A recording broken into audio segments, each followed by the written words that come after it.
Hey everyone, it's Nikole Mitchell live here with you on this beautiful afternoon. I wanted to share a powerful aha moment that I had last night that I think will be very relevant for so many of you, and especially those of you who have reached out to me and talked to me.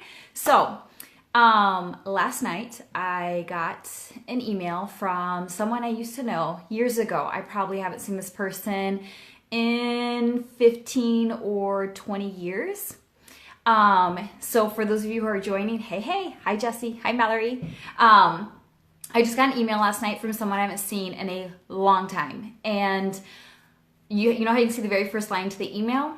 When I saw that, I could tell which direction the email was going, and I could tell that it was going towards a negative route. And in that moment, and this happens because of what I do as a blogger, as a vlogger, as a speaker, as a writer, as a coach, like I'm really out there, like all my information's out there, my story is out there. I'm very committed to living an authentic life. Like I'm not gonna hide, I'm not gonna pretend. I'm so over people pleasing. So I bring my full self to the table and I put it on social media. And as a result, I do get trolls, and not even just trolls. I get messages and emails and comments from people who used to be a part of my life and want to share their thoughts and opinions with me. And so this is regular, especially since I came out of the closet since October. It's not unusual for me to get troll-like comments or messages from both people I know and complete strangers. And when I got this message last night, and it was a negative one, and it was from someone I used to know and be in community with, I was a little sad, like, oh, it's always a little sad when someone from your life doesn't understand and support you and believe in you. But I just like literally shrugged my shoulders, closed my email, and moved on with my night and had a great night. And I realized, oh my gosh, this is Nikole Mitchell. Like the old Nikole Mitchell would have been crushed to have gotten an email like that. And the fact that I could shrug it off, like be a little bummed, but like it's not going to affect my night, it's not going to affect my mood, and move on. I was like, oh my gosh, Nikole, you have come so freaking far. I'm going to look at to this direction because I wrote down a few notes because this is something I'm really passionate about. So a lot of these messages or emails come from all kinds of people, and they're anywhere from like pretty nice, but like still trying to correct me, to like the other end where like I need to repent, I've gone off the deep end, I'm a horrible leader, like whatever people want to say, I've gotten the message. People who tell me they're disappointed in me, right? Like especially former leaders and pastors, it no longer shatters me. And I can't even tell you what a freaking miracle this is. Because as a former people pleaser, and as someone who for so much of my life hated conflict or confrontation of any kind, this would have destroyed me. I would have sobbed my eyes out. I would have felt nauseous. I would question everything about who I am, what I'm doing in this world. I'd be living in fear of running into these people in real life, and I would feel like I owe people a million explanations about who I am and what I'm doing with my life. I'd feel guilty. I would just feel all of this, and it would impact and influence my entire day with my children, with my spouse, with my friends, wherever I was at, right? I would want to shrink right back down, take up as little space as possible, swallow my own voice and my own truth so that others can be comfortable at cost to my own peace. That is who Nikole used to be. But now, when I get comments from strangers who say really dumb things, I literally roll my eyes and I chuckle and I move on. Like if they're strangers, I don't need it. Yes, Brian. Going past not seeking approval of others and just focusing on God's approval. And I believe the moment you're born, you have God's approval. God absolutely delights in you and you're God's child. And yet we still seek approval from others when like we have all the approval we need in our life. But not for me, right? I spent 30 years trying to find it in every other human instead of knowing that I already had all the approval I ever needed. So stranger comments, I just shrug, chuckle, because I'm like, you don't know me. You don't know my life. So like, why would I value what you have to say when all you want to do is come slam me? Like, I just don't honestly care. But then when I get messages from people I used to know or used to be in a relationship with, those do hurt. It hurts a little bit. Like, it's like a little sting. I'm like, like, dang, that's like such a bummer that they feel comfortable writing me and saying those things without actually ever like having not seen me in 15, 20 years, never having coffee with me, not inviting a conversation. It's just like, I'm here to tell you how wrong you are and blah, blah, blah. And it's just like, that always is kind of a little disappointing. But I've learned that like, I'm on my own path, they're on their own path, and I'm not here to convince anyone, right? I'm here to live a life of love. And if the way I live my life of love is threatening to you, there's nothing I can do about that. And I don't want to do something about that because I truly believe I'm living the most authentic, empowered, beautiful, life-giving life I could live. And I feel sad that that bothers you. And I'm not going to let how you feel about it impact me and dictate how I'm going to feel about myself or go about my day. And what's really interesting is that these people who write me, I think I can say for sure at this point, every single person who's written me that I've known at one point are not currently in my community. Like, we're not in an active relationship. We had a past relationship in a past life where we maybe it was former workplace or former church or whatever it was, but they are currently not in my life. And so that means they even have less say in my life. If we're not actively in a relationship, if I have not given you my permission to speak into my life, then when you give me your opinions and your thoughts and your reprimands, I'm not gonna let them get to me. We are not in community together. Right? So what I do, I actually call it bless and release. I bless and release them. So when I get these emails or these messages or these comments or whatever, I bless them and I release them. I let it all go. I refuse to make drama out of it. I refuse to dictate my worthiness based on what they think of me. I let it all go. And that is because I did the internal work to figure out two things. One was to know that I am worthy of being me. And the second thing is I am worthy of a loving and supportive community. So if you cannot love me and support me, then that means you're not in my community, and that means I'm not going to submit myself to your thoughts and opinions. I am worthy of being me, and I'm worthy of being loved and supported and having a community that loves and supports me. If you cannot do that, then you're not part of my community. Your words don't have weight with me, and I let it go. And I get to have that kind of say in my life. It's my life, right? I get to determine who impacts me, who influences me, whose words I find value in. Just because people open their mouths doesn't mean I have to believe them or find value in what they have to say. I get to determine what people have value in my life and what they have to say about me, right? It's my decision. And something I have learned a lot from my life coach is like my power is found in my response. Because some of us could think like, at the very beginning when I used to get a lot of trolls or negative comments, I used to be like, oh my gosh, like why? Like just see my heart. I'm a good person. Like, why are you doing this? Love me. I'm a really nice human. Like why, right? Now I'm on the other side of things, but like I can't control other people. I can't control the way they behave, the way they comment or write me, but I can control my response to them. That is where my power lies. My power does not lie in trying to control someone. My power lies in my response. So and this is where I have this choice. I can either blow things up and create all kinds of drama with the people who write me. Either internal drama where it's all these like made up stories in my head, or I write back and write them angrily and create all this drama. Or I can choose to let it go. I can choose to see their good intention, bless them, and let them go. And I remind myself that I don't have to live by anyone else's rules. This is my life. I get to set the terms and conditions for my life. It is that simple. And it's that simple because I got very clear on who I am and what I am worthy of. Right? My worthiness is the foundation of all my work and all the ways I interact with people. I know what I'm worthy of. So if you can't love me and support me, then I don't need that kind of relationship in my life. And also something I've learned is like, I am worthy of being me, right? I'm worthy of having a loving and supportive community. And people are always gonna have questions probably. People are gonna wanna know. I have people like, I just had coffee with someone who wanted to know, how did I go on this journey? Where am I at in my journey? How did I get here? She was curious to learn more. We had an amazing 2.5-hour conversation. But then I have other people who have questions, but like kind of are like attacking questions. And I've learned people can have their questions and they can ask me their questions, but that does not mean I owe them an answer. This was like radical aha moment that just because someone asks me a question doesn't mean I have to teach them. I have to educate. I have to explain. I have to defend. I have to justify.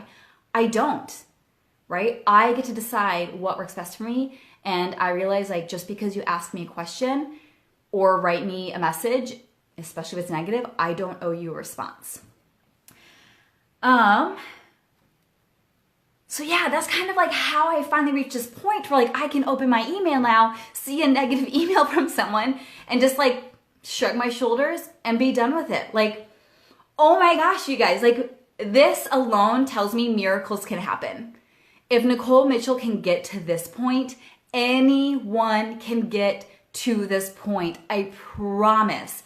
And there are so many people I talk to on a regular basis who reach out to me like, how are you you? How are you so confidently you? How do you just show up in all your spaces, like on Instagram or on Facebook or wherever, or in person? Like, how are you just unapologetically you and you don't back down? And it's like, I have done the internal work. I got support in my life that I wanted and needed, right? I hired someone to walk with me so I didn't have to be myself. I could have done it by myself. I really believe I could have. And you can do it by yourself. I absolutely believe in that. Like a large part of my work as a life coach is tapping into the power you have and the agency you have within you. But I didn't want to do it alone. I wanted support. I wanted someone who could keep me on track. I wanted someone who believed in me 1,000%, who would believe me in my experiences, and who would fan into flame my dreams and the essence of who I am. And that's what I got in my freaking amazing life coach, right? I actually hired someone to be on this journey with me, and I can't even tell you how worth it was to make that investment. So I just want to say, if you're afraid, if you're one of those people that I have talked to, or maybe we've not talked yet, but if you're afraid to be the full you, if you're afraid to live your life the way you want to live it, if you're afraid to find your voice and speak your truth because of what others might think of you, what others might say about you behind your back or to your email inbox, or you're afraid of people being disappointed in you, you're afraid of letting people down, I am telling you, if Nikole can overcome that, so can you. You can be you 100% and be fully loved and supported. That is no longer an impossible dream. That can become your reality, and that can be your new normal, just like it has become for me.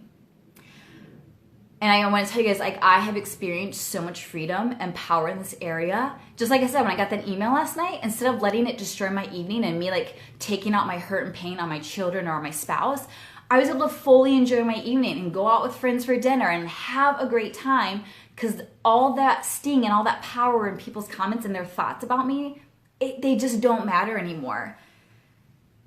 So this is like what my life coach did for me, and it's something like I want to do for others, is getting to the core of who you are, figuring out what is most important to you, and then helping you live that out loud, right? I kind of kept all my truths and who I really was really quietly inside, terrified to bring my full self to the light. And then I just reached a point where I was like, I'm just done. Let the trolls come, because I know I'm going to learn how to overcome it. And I did, you guys. I did.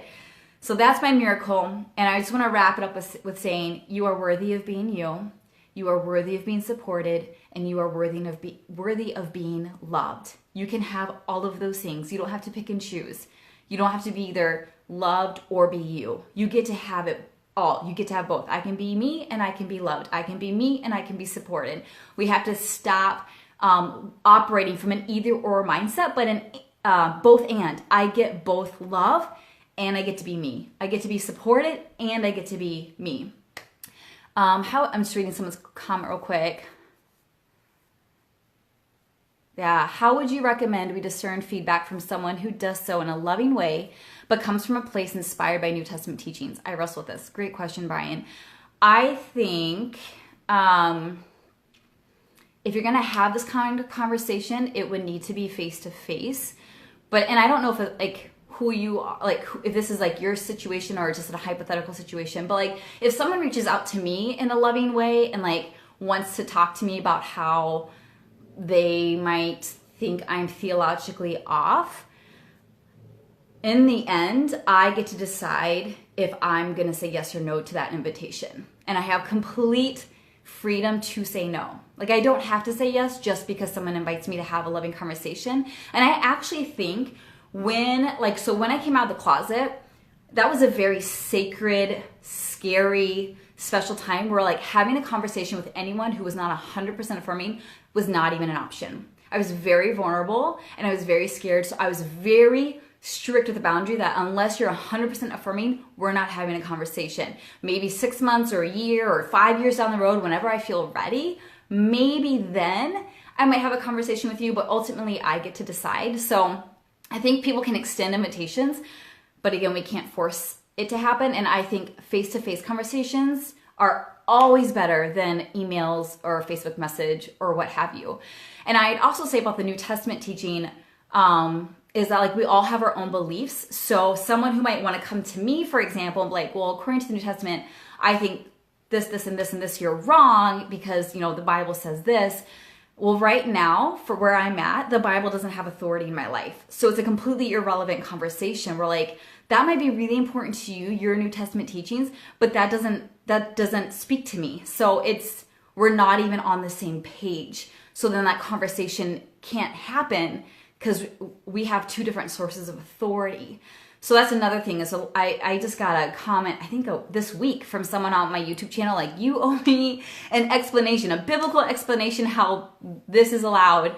And I thought, well, first, I don't owe you anything. And second, I've done so many YouTube videos that address your biblical questions that honestly, your answer, my answer is probably found in one of the videos you just haven't watched yet or you refuse to watch. So like do more education and watch more of my content. Because the thing is too, sorry, Brian, I'm like going off a rabbit trail, but it's made me think of, I get not as many, but I get comments and questions down then, right?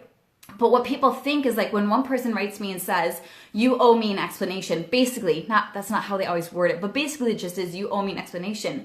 They think they're the only one who's writing me. But I actually have several people writing me saying the same thing. And if I spent all my time answering every single person's questions, I would never get around to living my life. And so that's actually why I created these, my YouTube mini-series. I did like a coming out mini-series because I knew that would answer a lot of questions people would have and save me so much time from just like having one-on-one meetings or one-on-one phone calls or emails to all these people who had very similar questions. And it's also why I created a mini-series on being LGBTQ and finding a biblical basis for it. A lot of people have questions about that. So I created this powerful content that's from my heart and I share it with the world to save myself time. So people who write in saying you owe me an explanation, I kind of have to laugh because I physically do not have the time to answer every single person who writes in because I am busy living my life. I am busy doing my creative work in the world. I am busy living out my calling and I don't owe anyone an explanation, especially if it's someone who does not support me and love me. Right? People who love me, support me, and want to better understand where I'm coming from, I would love to have a conversation with you. But at the same time, if these people are asking, even if people love me, support me, like, well, explain to me how you can be queer and Christian because I have so many questions, I will actually point them to my YouTube miniseries and say, you know what, I would love to, and I already did, go watch this, and this will answer probably every question you have. And after you watch this, if you have further questions, reach out to me again. So again, the point is you have complete agency and autonomy in your life. Like you get to set the terms and conditions. That's not being radical. That's not being heretical. That is being an adult. I get to decide what works for me. And if that disappoints others or angers others, too bad. Like I am not here on this earth to live to please other humans. Like I did that for over 30 years of my life and my soul almost died. And that's why I came out in October. I didn't have to, right? But I I was dying of trying to like fit in this box and be quiet and be small, being afraid of disappointing people, afraid of what people might say to me if I finally owned who I was. And I finally was like, you know what? I have lived half of my life, a third of my life in this way, and it's killing me. I'm going to take this risk of coming out to be who I really am. And I know that some people are going to leave me and some people are going to be mean to me, but I also know there are going to be people who are going to love me and support me, and they absolutely have. And I wrote a post recently about this in the past week on Facebook. I don't know if it was a blog post or just a Facebook post. Like, every time you're on a cusp of something great, of doing something that feels so big and scary to you, and you wonder, is anyone going to be on the other side? Is anyone going to be there, who's going to love me and support me? Yes, yes, yes, and yes, I promise. And even if you think everyone's going to abandon you, you have the choice to hire me and I will be in your freaking corner. Like, I will believe in you. Oh my goodness. That's one of my most delightful things to do, is to believe in people who know they have something to share that's in here that they're terrified to let out into the world. And they feel all alone, but you don't have to be alone. You don't have to do alone. And I do believe no one is alone. I believe we're connected to God, higher power, source, whatever you call it. We're always connected. So we're always supported. We're always loved. But sometimes we want like a more tangible experience of that. And that is what I offer. So like, you can do it. You can be you, and you can be loved, and you can be supported. No ifs, ands, or buts. Brian, thank you for your words. That means a lot to me. I really, really, really appreciate that. All right. I hope this is helpful. And I hope, if anything, it shows you it is possible for you to be you and to be loved, and that you cannot have to care so much about what people think.